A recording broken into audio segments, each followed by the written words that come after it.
Bonjour à tous et à toutes, bien-aimés dans le Seigneur Jésus-Christ.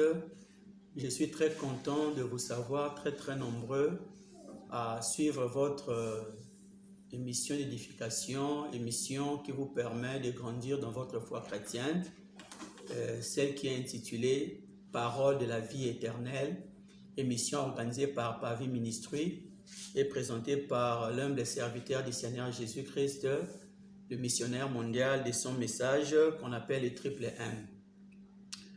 Aujourd'hui, par la grâce de Dieu, nous allons parler du thème qui est intitulé « Dans le feu avec Dieu ». J'aimerais que nous puissions prier Dieu pour que son esprit puisse nous parler en ce moment. Il est écrit dans la Bible que c'est poussé par le Saint-Esprit que les hommes ont parlé de la part de Dieu. Seigneur notre Dieu, j'ai été créé de la poussière et j'ai la chair humaine. Et j'aimerais que ce soit ton esprit qui puisse mettre en moi tes paroles que je vais communiquer à ton peuple. Parce que la Bible dit, l'esprit sonde tout, même les profondeurs de Dieu. La pensée cachée de Dieu, que le Saint-Esprit puisse révéler cela à ton peuple au travers de ma bouche, moyennant ses enseignements. Du début à la fin de ces instants, que ce soit seulement le Saint-Esprit qui puisse mettre la parole, qui sera la vérité et qui va affranchir la vie de tes enfants, qui va sauver ton peuple, Seigneur Dieu. Permets à chacun de recevoir cette parole avec joie et que par sa lumière, chacun de tes enfants soit éclairé et marche sur le chemin qui est le chemin de la vie, de la gloire et des richesses, le chemin de ta parole. Ainsi nous avons prié, Éternel, notre Dieu et Père céleste, au nom de Jésus-Christ, notre Seigneur et Sauveur. Amen. Le thème que nous sommes en train d'aborder en cette nouvelle émission est intitulé, je répète, « Dans le feu avec Dieu ».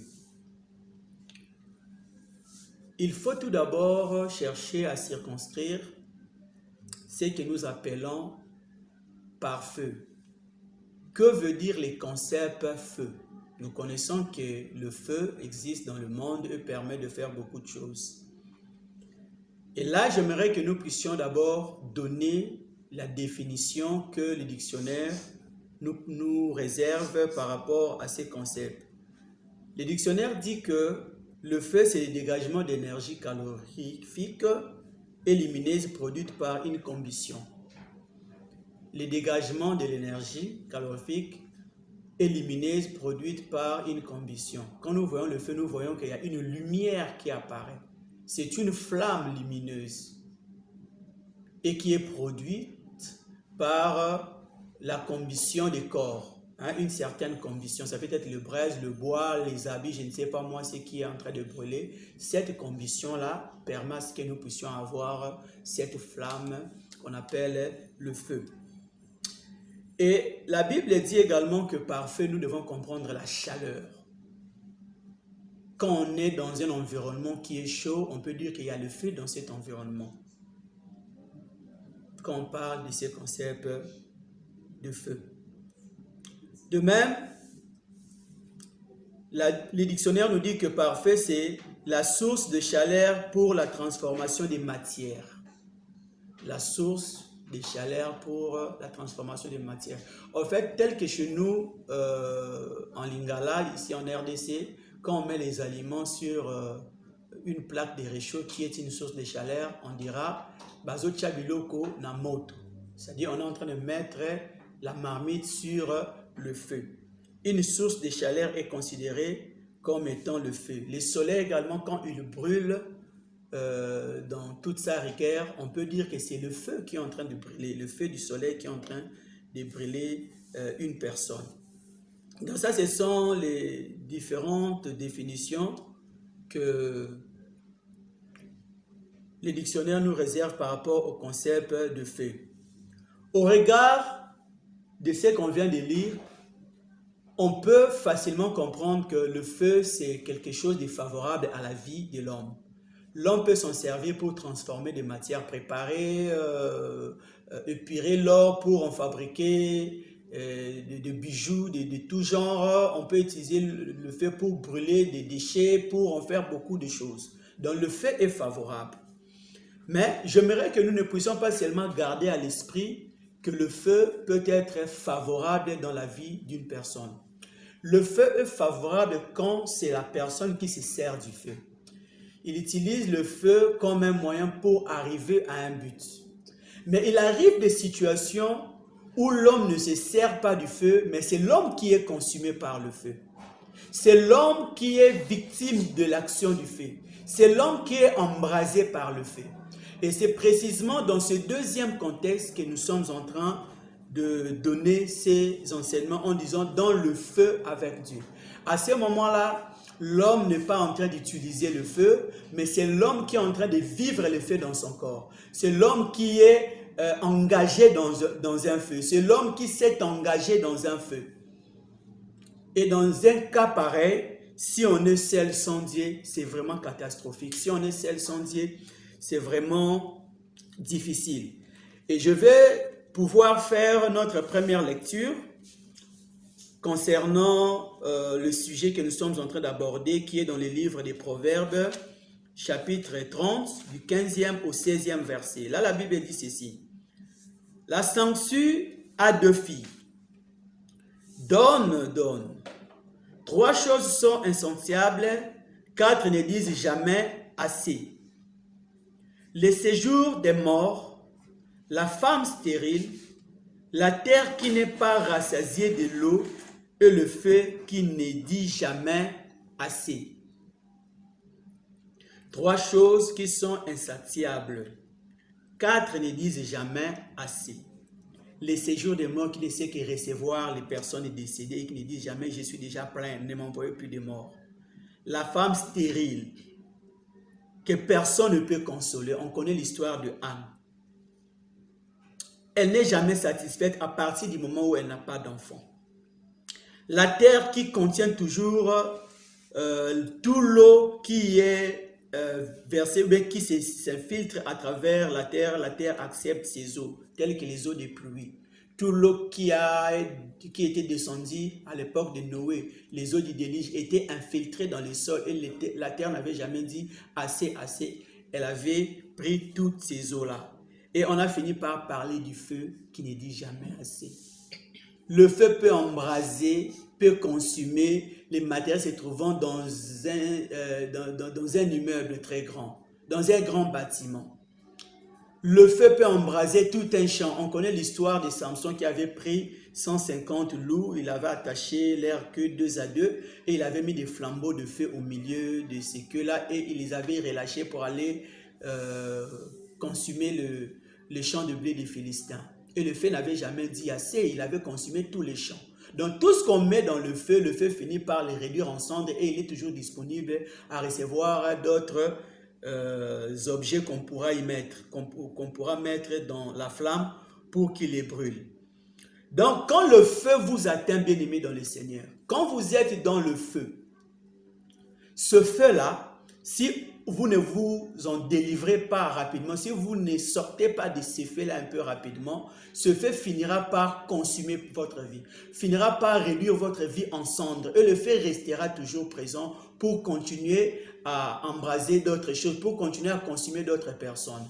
Le feu dans ces contextes-ci est compris comme des problèmes qui dérangent la vie des gens, des problèmes qui tourmentent l'esprit, des problèmes qui rendent l'homme, qui met la vie de l'homme dans l'inconfort. Quand ces problèmes perdurent dans la vie, la personne peut même se suicider. Quand ces problèmes perdent la vie, ça peut créer des hypertensions jusqu'à provoquer des crises d'AVC. Et la personne peut en mourir. Et le problème qui aura tué la personne, parce que la personne n'avait pas pu bien gérer ces problèmes-là, cette personne mourra bien sûr, mais le problème restera et se manifestera dans la vie d'autres personnes. Et si jamais il arrive à créer d'autres dégâts dans la vie de ces autres personnes, ces personnes également mourront. Mais le feu qui est le problème continuera à se manifester dans la vie d'autres personnes encore qui sauront peut-être les gérer pour continuer à vivre. Et s'ils n'arrivent pas à bien gérer ces problèmes, les problèmes finiront tôt ou tard par rendre leur vie en cendres ou par les détruire. Donc le feu ne dit jamais assez. Le feu a la capacité de consumer, d'incinérer, de calciner les choses jusqu'à les exterminer sans se lasser. Et nous avons même donné ici l'exemple, vous vous souvenez encore de Samson qui avait pu envoyer des renards, ce n'était pas des loups, je m'excuse, des renards, 150 renards, pour pouvoir aller consumer les champs de blé des Philistins. Et le feu peut causer des dégâts énormes et irréparables selon plusieurs contextes. D'abord, nous devrions parler du degré de température du feu. Quand le degré de température est faible, le feu ne peut pas causer de grands ravages ou de grands dégâts. Quand le degré de température est élevé, c'est-à-dire les problèmes que la personne est en train de vivre, c'est un grand problème. Il vient d'en tamponner quelqu'un à l'aide de son véhicule, la personne est décédée, ça c'est un grand problème. Il vient de perdre une grande somme d'argent de l'entreprise qu'il était en train de gérer. Ça, c'est un grand problème. On vient de voler des biens de valeur, toute une trésor qu'on a volé à quelqu'un. Il y a des gens comme ça qui se sont suicidés parce qu'ils n'ont pas su supporter l'émotion. Ça, ce sont des grands problèmes. C'est-à-dire la température du fait est élevée. La température du problème est élevée. Et cette température du problème ou bien du feu ou bien ces degrés du feu ou bien du problème peut déterminer ce qui sera la vie de la personne qui est affectée par ce feu-là. Et pour ça, on va prendre l'exemple du livre de Daniel chapitre 3, versets 22 à 23. Daniel chapitre 3, versets 22 à 23, la Bible nous dit ceci. Comme le roi était sévère et que la fournaise était extraordinairement chauffée, la flamme tua les hommes qui y avaient jeté Shadrach, Meshach et Abednego. Comme le roi était sévère et que la fournaise était extraordinairement chauffée, la flamme tua les hommes qui étaient jetés. C'est-à-dire les degrés de température de ce feu-là étaient tellement élevés que même les gens qui allaient pour jeter Shadrach, Abednego et Meshach étaient décédés. Donc les gens qui jetaient dans le flamme qui était à un degré là très élevé étaient morts à cause du grand degré de température. Mais les personnes qui étaient jetées à l'intérieur, elles n'étaient pas mortes parce qu'ils étaient avec Dieu. C'est pourquoi on a dit qu'on est dans le feu, tant mieux y être avec Dieu. Notre thème est alors intitulé « Dans le feu avec Dieu ». On peut vivre le feu, les problèmes dans ce monde, mais il faut y être avec l'éternel Dieu. Quelqu'un a pu dire « Vivre, c'est résoudre des problèmes ». Parce que dans la vie, on n'a que des problèmes à tout moment. Les problèmes qu'on peut chercher par notre comportement, les problèmes que les gens peuvent nous chercher à cause de leur méchanceté. Des inondations par exemple, des érosions, il y a aussi des choses qu'on ne peut pas chercher comme problème, mais ça arrive quand même parce que nous sommes dans le monde. Vivre, c'est résoudre des problèmes. Vivre, c'est être constamment exposé au feu. Et quand on est trempé dans le feu, il faut y être avec l'Éternel, notre Dieu, pour espérer ressortir de ces faits-là vivants et d'évoluer encore dans une gloire beaucoup plus grande. Donc, à part les degrés de température qui peut déterminer les dégâts que le feu peut causer dans la vie d'une personne, nous avons également l'étendue de la flamme ou de la chaleur.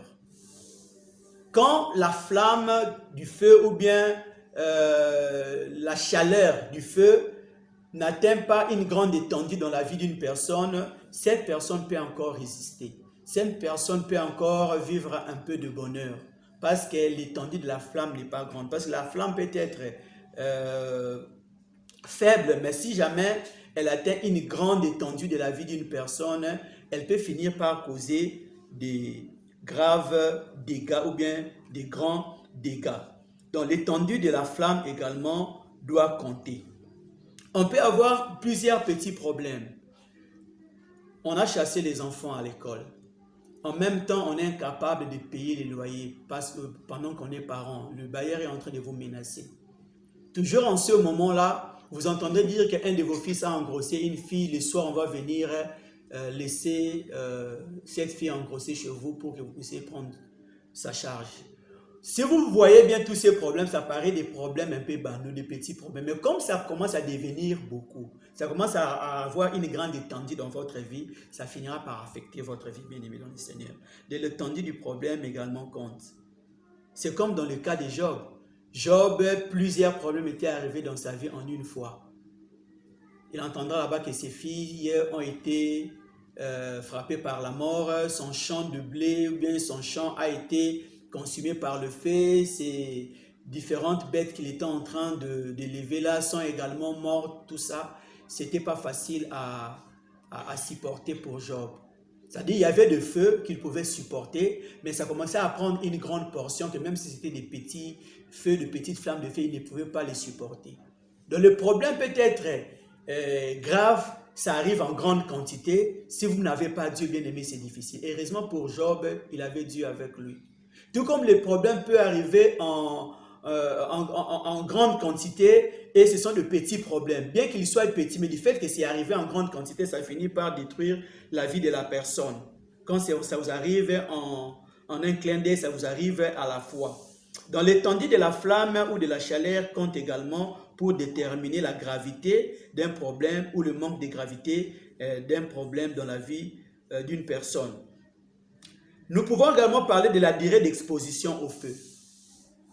La durée d'exposition au feu également peut déterminer si le feu va créer des grands dégâts ou bien le feu ne va pas créer des grands dégâts. Prenons par exemple une maman qui ne partage pas, ça arrive dans certaines maisons, ils reçoivent des visiteurs. Il avait mis sur le feu l'eau pour préparer les riz, pour préparer un aliment quelconque. Mais quand il voit que les visiteurs sont arrivés, il règle son réchaud de manière à ce que la température puisse baisser. Mais à partir du moment où la marmite sera sur la plaque, même si le degré de température est faible, cette marmite finira par, l'eau qui est dans cette marmite finira par bouillir. La nourriture qui est au feu finira par être cuite. Parce que la marmite a été longtemps exposée au feu. Il y a des problèmes qui nous arrivent dans la vie. Quand ces problèmes-là ne font pas longtemps, la personne peut résister. Mais quand ça commence à perdurer dans sa vie, il peut en avoir marre. S'il n'a pas de nerfs solides, si Dieu ne lui donne pas la paix nécessaire, bien aimé dans le Seigneur, cette personne-là finira par être séduite par le diable, finira par être séduite par des tentations et il pourra succomber. Il pourra tomber dans le péché et être banni de la gloire de Dieu, casser son alliance avec l'Éternel, son Dieu. C'est-à-dire que la durée d'exposition à un feu, la durée d'exposition à un problème détermine également comment est-ce que la personne peut vivre ces problèmes-là. Nous connaissons par exemple l'histoire du feu de la géhenne, le feu de l'enfer, qui est un feu éternel. Nous allons lire d'ailleurs cela dans le livre de Matthieu, chapitre 25, verset 41. Là, la Bible déclare, « Ensuite, il dira à ceux qui seront à sa gauche, « Retirez-vous de moi, maudits, allez dans le feu éternel qui a été préparé pour le diable et pour ses anges. » Le feu qui est comment? Éternel. C'est-à-dire, quand vous entrez dans ces feux-là, vous allez vivre éternellement dans le feu. Vous serez exposé de manière éternelle dans ce feu et les douleurs vont s'aggraver encore. Les dégâts ou les difficultés vont s'aggraver parce que l'exposition au problème a été longue. Le feu a perduré. Quand le feu perdure, ça peut également créer des grands dégâts dans la vie d'une personne. Regardez les gens qui peuvent souffrir des maladies chroniques, par exemple. C'est une maladie peut-être bénigne, mais du fait qu'il doit vivre pendant toute sa vie à ne prendre que des médicaments, ça peut devenir fatigant. Ça peut nuire à la vie de la personne qui ne fera que faire des dépenses à tout moment. On lui soumet un régime alimentaire, même si le problème paraît un peu bénin, mais comme il est soumis à un régime alimentaire, de peur que le problème ne puisse s'aggraver, cette personne ne sera pas à l'aise. Il sera en train de vivre une vie qui est inconfortable. Mais pour éviter le pire, il peut accepter, mais il ne sera pas à l'aise.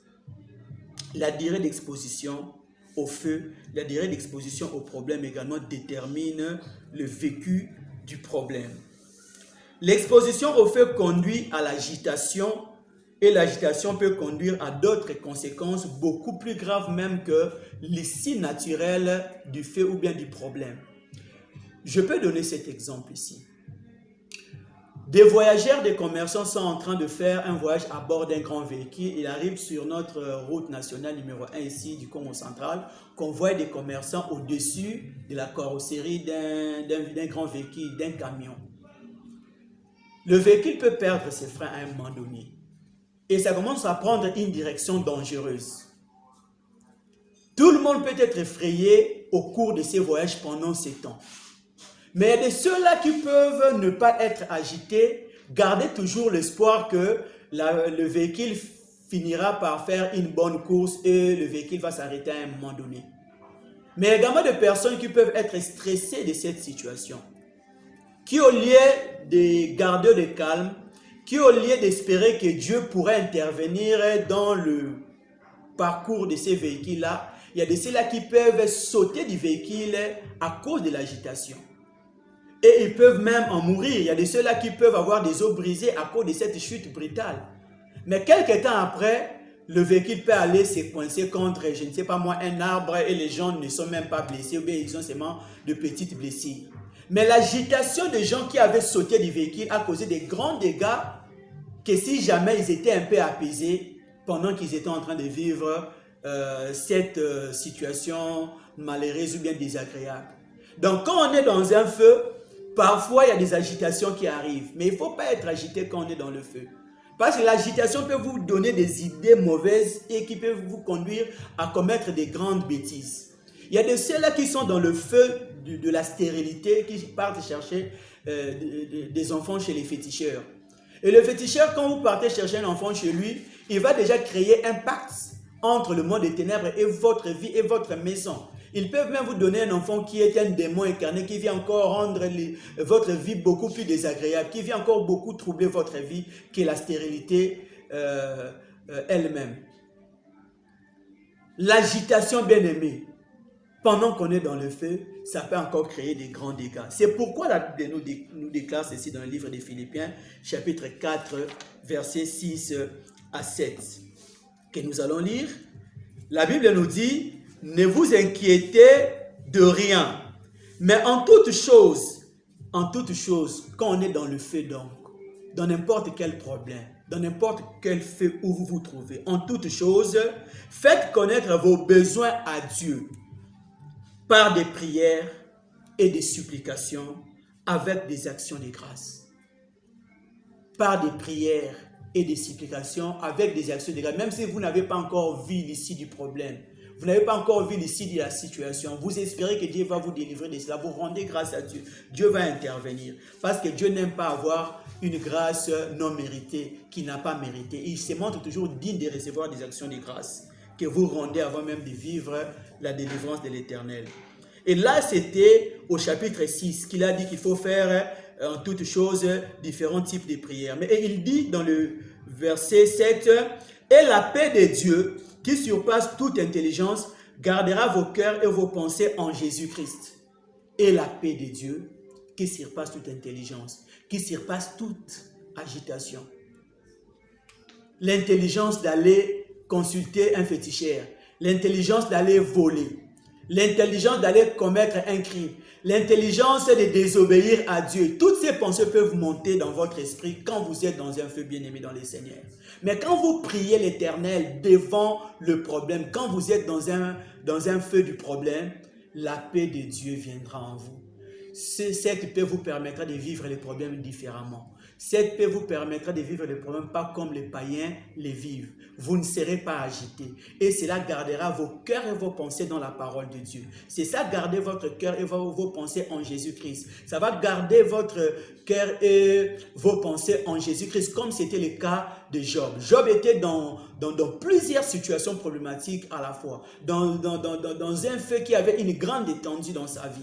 Mais qu'est-ce qu'il avait pu dire? Il a dit: le Seigneur a donné, le Seigneur a repris, que son nom soit glorifié.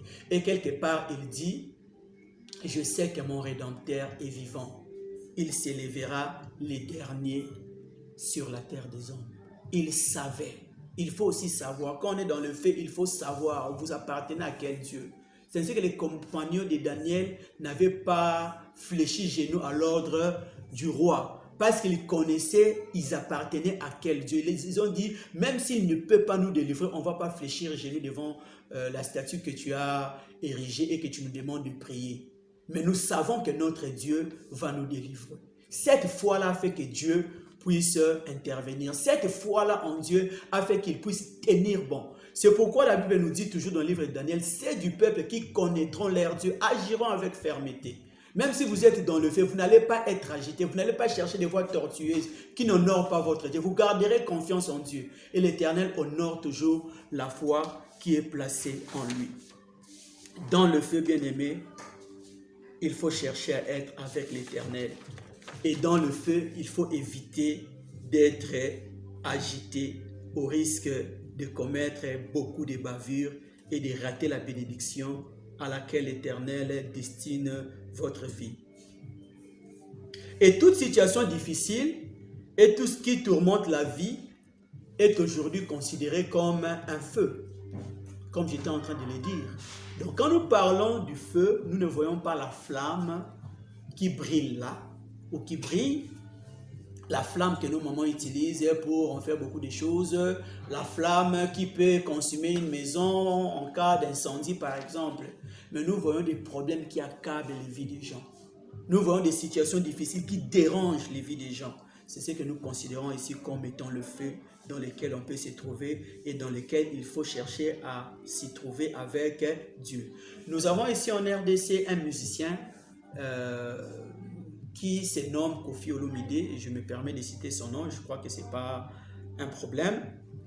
Dans une de ses chansons, il a dit un jour, « Tozan a système, yali felo ».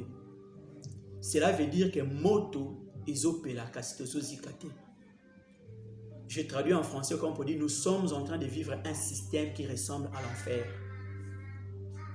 Nous sommes remplis de problèmes comme si nous étions dans un feu, mais qui ne nous brûle pas. Qui ne nous brûle pas, c'est simplement veut dire que non, nous ne sommes pas morts, nous vivons encore. Mais c'est un feu qui dérange quand même. C'est un feu qui nous met quand même dans l'inconfort. C'est un feu quand même qui trouble nos esprits, qui nous enlève un peu la quiétude et le bien-être. C'est comme en enfer, les gens ne vont pas mourir physiquement. Ils seront en train de vivre des douleurs. Mais ils resteront toujours éternellement en vie, dans la souffrance. Donc il a comparé les souffrances qui sont vécues dans notre pays comme étant un feu, comme étant un système d'enfer. Il arrive également que nous puissions utiliser des expressions telles que, je vais donner encore un autre exemple, Boma Moto. C'est encore une expression qui est utilisée dans notre pays ici, la RDC, comme pour dire éteins le feu.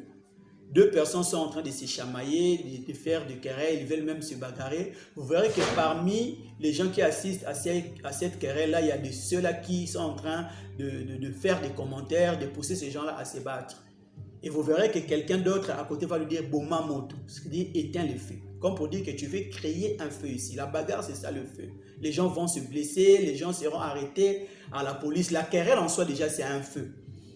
Donc, quand on dit Boma Moto, c'est éteindre le feu, c'est-à-dire qu'il y a un problème qu'il faut chercher à atténuer, qu'il faut chercher à supprimer. Ça, c'est encore une expression qui montre que les problèmes ressemblent à ce que nous appelons le feu. À côté de cela, vous entendez par exemple un étudiant sortir de la salle d'examen pour dire, chez nous ici en RDC, en Lingala, ah, topeli les lois, topeli, comme on peut dire, nous avons été brûlés, nous avons été consumés par cet examen. C'est-à-dire l'examen était difficile, l'examen nous a troublés, l'examen nous a causé beaucoup de peine. Et cela a été comparé à du feu. Donc il y en a plusieurs expressions pareilles, qui témoigne que les problèmes ressemblent à du feu dans lequel une personne est en train de vivre. Une autre personne dira Tika kopelisa moto. C'est encore une expression chez nous pour toujours dire qu'il ne faut pas allumer les feux, il faut éteindre les problèmes, il faut chercher à ce que les problèmes s'arrêtent. Bien-aimés dans le Seigneur, malgré que la vie est faite des problèmes, est faite de l'exposition au feu, est faite de feu dans lequel nous sommes trempés, dans lequel nous sommes engagés de temps en temps par nos propres erreurs, tout comme par rapport au coup seulement de la vie. La bonne nouvelle est que malgré tout le feu face auquel nous pouvons nous exposer dans cette vie, notre Dieu ne nous abandonne pas quand nous sommes en relation avec lui. Nous sommes en train de l'argumenter par l'histoire des 3 compagnons de Daniel. Comment est-ce que l'Éternel s'était manifesté comme la 4e personne, le 4e personnage dans les temps de feu dans lequel il s'est trouvé.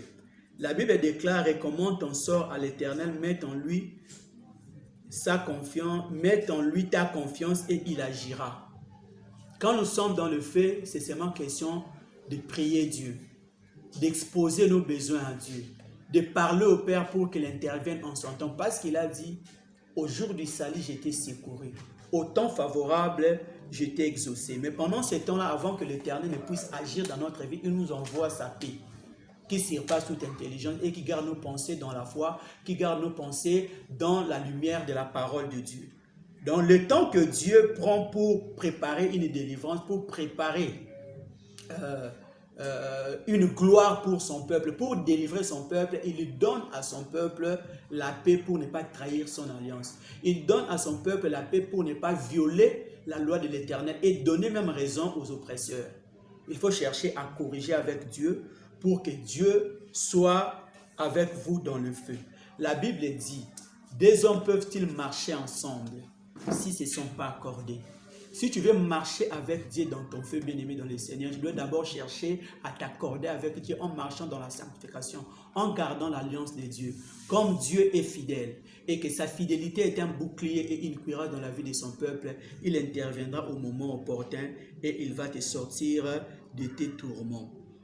Lisons alors quelques versets à ces sujets. La Bible nous dit dans le livre de Psaumes, chapitre 34, 19 à 20, il est écrit: l'Éternel est près de ceux qui ont le cœur brisé et il sauve ceux qui ont l'esprit dans l'abattement. L'Éternel est près de ceux qui ont le cœur brisé à cause des problèmes, à cause du feu, de leurs problèmes. Et il sauve ceux qui ont l'esprit dans l'abattement à cause des tourments de leurs problèmes, à cause du feu de leurs problèmes. Le malheur atteint souvent le juste, mais l'Éternel en délivre toujours. Même si l'Éternel permet un malheur dans votre vie, alors que vous restez en bon terme avec Dieu, mais l'Éternel permet quand même ces malheurs, sachez, bien aimé dans le Seigneur, il vous en délivrera à un moment donné, comme c'était le cas de Job.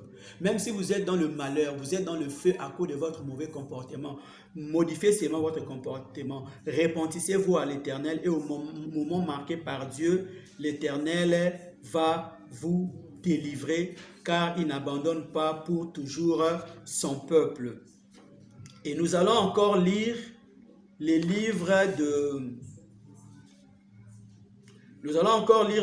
de Proverbes 10, 28 et nous finirons par Romains 8, 28. Proverbes 10, 28 nous dit: l'attente des justes n'est que joie, mais l'espérance des méchants périra. Le juste qui est dans le feu, son attente, c'est la joie de Dieu. Même Paul a dit: j'estime que les souffrances du temps présent ne sauraient être comparées à la gloire à revenir qui sera révélée pour nous. La gloire de Dieu, nous ne vivons pas seulement dans le ciel, même ici. C'est pourquoi le Seigneur Jésus a dit: tout ce que vous aurez perdu à cause de moi, même si vous êtes dans le feu, vous ne trahissez pas mon alliance, vous ne trahissez pas ma parole, vous êtes fidèles à moi, l'Éternel, votre Dieu. Tout ce que vous aurez perdu à cause de moi, vous le recevrez d'abord dans ce siècle au centime. Parce que dans ce siècle également, nous allons récolter le fruit de notre fidélité à Dieu. Et dans le siècle à venir, vous aurez la vie éternelle.